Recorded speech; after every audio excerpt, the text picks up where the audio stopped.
Непотизмот во првиот ешелон на ВМРО ДПМН во Битола нема крај. Сите функционери и директори добро си изгрешија своите најблиски.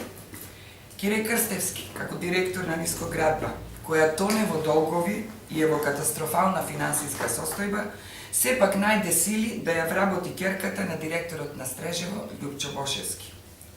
До вчерашниот координатор на ДПМН, Јовко Крстевски, својот син го вработи во Стрежево, а самиот тој се укотви на висока директорска функција во РЕК Битола.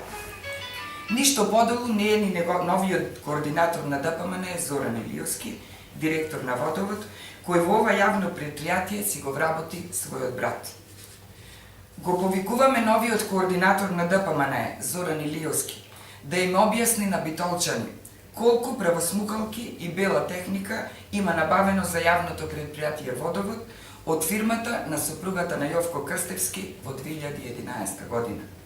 Очигледно, стариот и новиот координатор на ДПМН имаат добра бизнис релација, со што уште еднаш се потврдува дека новиот бран на Груевски е само фарса и измама. Ете, тоа се патриотите на ДПМН, кои по принципот нати дај ми, наместо за развојот на Битола, многу повеќе мислат на сопствениот џеп. Благодарам.